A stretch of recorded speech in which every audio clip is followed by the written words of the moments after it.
The world's greatest conspiracy theory with more than 500,000 websites? At number 1, it's mind control.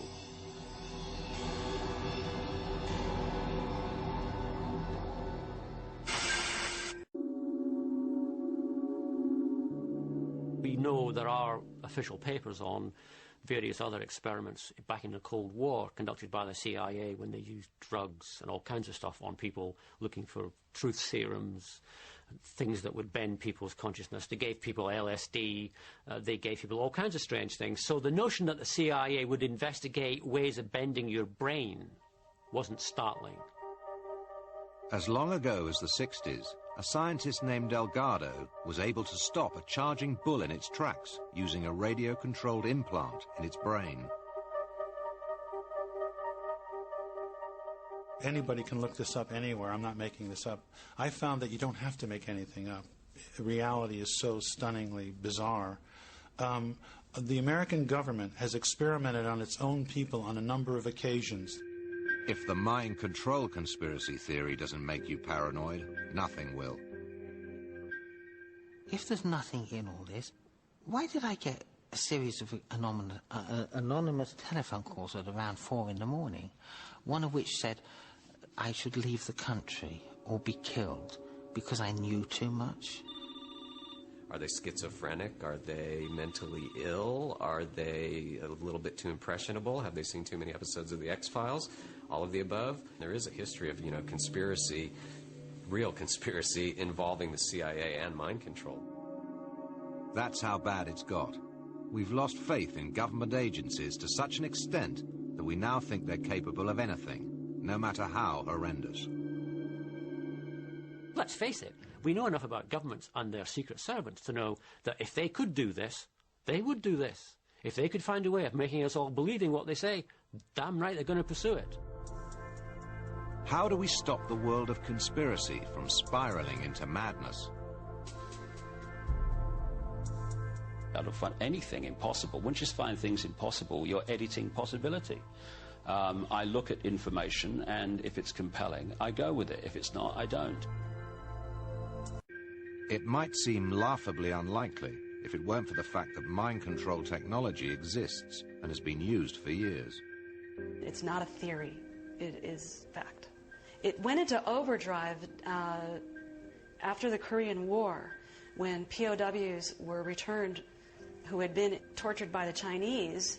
They seemed apparently normal and functioned normally, but then it became apparent that they had become Chinese agents, that they had been brainwashed and programmed.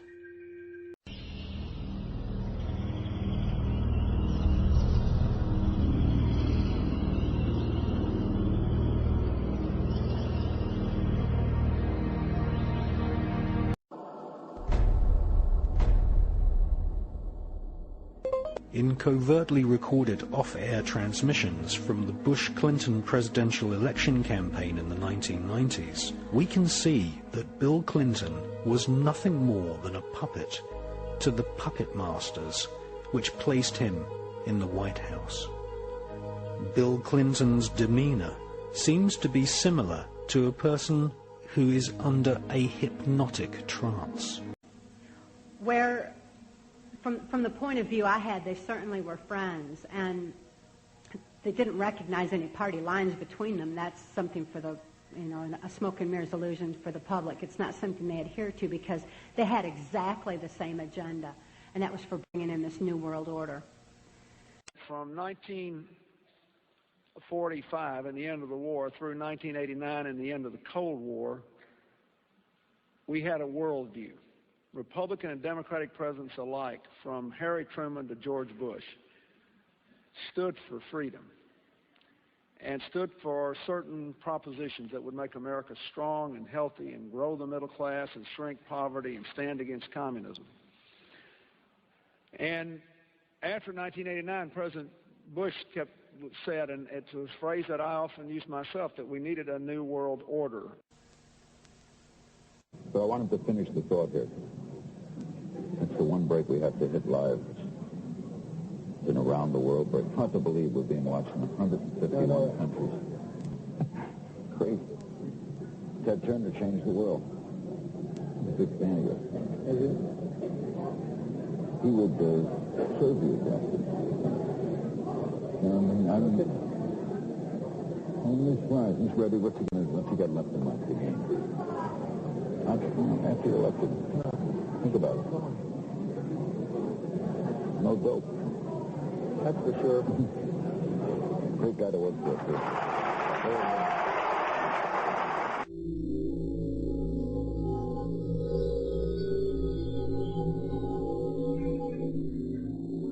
Remember that every single man, woman, and child in the state of South Carolina awakens to a freer, safer world because of George Bush.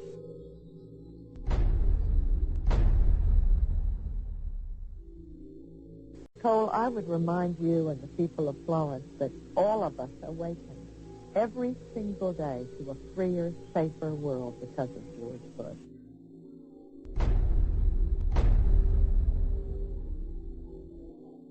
They themselves awaken every single day to a freer, safer world because of George Bush. You're lying. I'm not lying. He was really on the bus? I said it might have been on the bus. I don't know. That's like a new movie and stuff. Baby, that movie is... I watched it fucking 4 months ago on DVD. Where have I been? Where have I been? Where have I been? At this point, Edward Bernays was living in New York. In the 1920s, he had invented the profession of public relations and was now one of the most powerful PR men in America. He worked for most of the major corporations and advised politicians, including President Eisenhower. Like his uncle Sigmund, Bernays was convinced that human beings were driven by irrational forces. The only way to deal with the public was to connect with their unconscious desires and fears. Bernays argued that instead of trying to reduce people's fear of communism, one should actually encourage and manipulate the fear, but in such a way as it became a weapon in the Cold War. Rational argument was fruitless. What my father understood about groups is that they are manipulable, they're malleable, and that you can tap into their deepest desires or their deepest fears and use that to your own purposes. As a layperson, perhaps you can enlighten me. What therapeutic effect would the type of experiment that I just described have on a patient? Well, the therapeutic effect would be indirect. Was this patient aware that she was being given LSD? Yes, I mean, they were told that they would be given some medications, and they should have... Specifically LSD? Well, we told them, I don't think that they would have even known what LSD was then at the time. They were told that they were going to they would be given some medications which might make them feel worse. Dr. Monroe, what do you think the Army Chemical Corps was looking for in all of this testing? They were looking for an incapacitating agent. Hypnosis, isolation, and deprivation of sleep. Army documents obtained by ABC News refer to this interrogation as conventional. Despite this severe questioning, Army intelligence was getting nowhere with Thornwell, and it was decided to slip him LSD. By far, the most chilling experiments we have uncovered took place at this Gothic estate known as Ravenscrag, halfway up Mount Royal in Montreal. It now houses the Allen Memorial Institute of Psychiatry of McGill University. It was here that the CIA funded a series of experiments, severe experiments, the details of which have never been made public. A joint investigation by John Marks and ABC News finds that this was the closest experimentation to brainwashing that has yet been disclosed. The work was done by the Institute's then director, Dr. Ewan Cameron.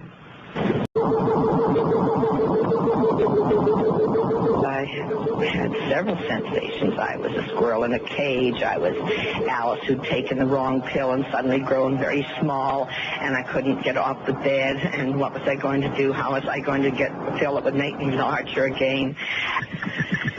And at least once, and sometimes 3 times a week, So Dr. Cameron came in the morning and administered the drug, and we were off. And then the drug began to take hold very rapidly because it was an IV injection. And I thought, what in hell is that? The work of this man, CIA Chief Psychologist John Gittinger, that will provide a significant breakthrough. He devised a personality assessment system that comes close to being able to predict how humans will behave. What exactly is the personality assessment system you devised? It's really a descriptive system, an attempt to try to describe personality in a relatively systematic way so that hopefully you can get some kind of an idea to predict what the behavior between different kinds of individuals. Obviously, in intelligence work, like anything else, there is a considerable amount of sizing up. So we experimented with all kinds of ideas about what one should look for to try to see whether or not this could give us clues of the motivations of somebody else, the attitudes of somebody else, the veracity of somebody else. Gittinger's system had many uses in intelligence work. One was to draw personality portraits of world leaders. Using Gittinger's system, the agency concluded the Shah of Iran is a brilliant but dangerous megalomaniac whose basic problems resulted from an overbearing father. And there were other applications. Your assessment staff played a key role in helping other governments pick their police intelligence agencies, including, we've learned, the Korean CIA, Uruguayan National Police. Can you tell us about this? No. Other experiments were not as conventional. Neurophysicist Dr. Jose Delgado was financed by the Office of Naval Research. In this experiment, the bull is sedated. Electrodes are implanted in its brain. Delgado transmits an electronic impulse to the center of the bull's brain. Delgado has remote control of the animal. Recently released CIA documents refer to the feasibility of remote control of animals, and that special investigations will be conducted toward the application of selected elements of these techniques to man.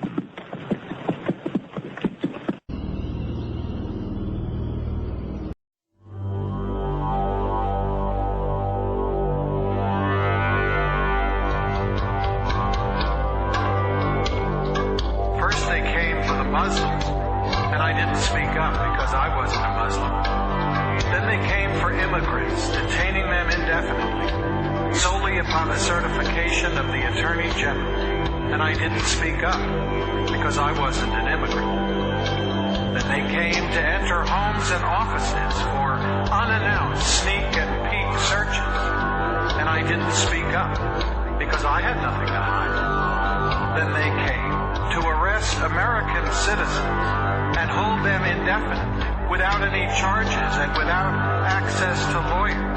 And I didn't speak up because I would never be arrested. Then they came for immigrants and students from selected countries, luring them under the requirements of special registration as a ruse to seize them and detain them. And I didn't speak up because I wasn't required to register. Then they came for anyone who objected to government policy because it only aided the terrorists and gave ammunition to America's enemies.